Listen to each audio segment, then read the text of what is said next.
दादा जो भी छूते हैं वह अंडा बन जाता है। दादा सुबह उठे ही थे कि जैसे ही उन्होंने चाय का कप उठाया, पूरा कप एक बड़े अंडे में बदल गया। दादा घबरा गए, समझ ही नहीं आया कि ये कैसे हो गया। दादा ने बेचैनी में तकिया छुआ, तकिया भी अंडा। कारपाई का पाया पकड़ लिया, वो भी अंडा। दरवाजा खोलने लगे, दरवाजा भी एक भारी सा अंडा बन गया और दादा और डर गए। डर के मारे घर से बाहर भागे। रास्ते में आम का पेड़ पकड़ा, पूरा पेड़ एक विशाल अंडे में बदल गया।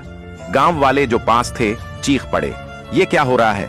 कुछ ही मिनटों में पूरे गांव में बात फैल गई। लोग दूर दूर से देखने आने लगे, भीड़ लग गई। लेकिन गांव के बड़े बुजुर्गों के माथे पर चिंता की लकीरें पड़ गईं। अगर इस बूढ़े ने गांव की चीजें छूनी शुरू कर दी तो सब कुछ अंडा बन जाएगा। दादा का अपना बेटा भी डर गया, उसने दादा को घर से निकाल दिया। पोते पोतियां खिड़की से बस देखते रह गए, पास आने की हिम्मत नहीं हुई। दादा की आंखों में आंसू आ गए। गांव वालों ने फैसला सुना दिया, दादा को गांव से बाहर निकाल दो। दादा चुपचाप अकेले निकल पड़े, उन्होंने पीछे मुड़कर भी नहीं देखा।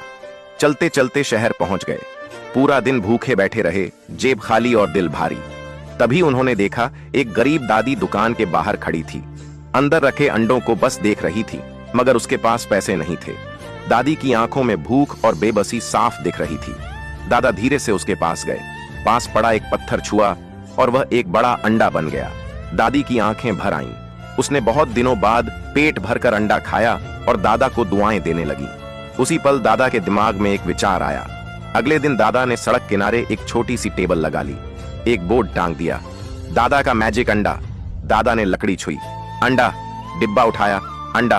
ब्रेड छुई, वो भी सीधा अंडा। देखते देखते लोगों की भीड़ लग गई। पहले दिन सारे अंडे बिक गए, दूसरे दिन लाइन और लंबी हो गई। 1 महीने बाद दादा की शहर में सबसे बड़ी अंडों की दुकान खुल गई। टीवी वाले इंटरव्यू लेने आने लगे और वही गांव वाले जिन्होंने दादा को निकाल दिया था अब मुफ्त के अंडे मांगने पहुंचे। दादा ने फिर भी सबको अंडे दिए, किसी को खाली हाथ नहीं लौटाया। लेकिन उस शाम दादा अकेले बैठे रो पड़े, क्योंकि दादा के अंडे तो लाखों में बिके थे, मगर किसी ने लाइक और सब्सक्राइब नहीं किया।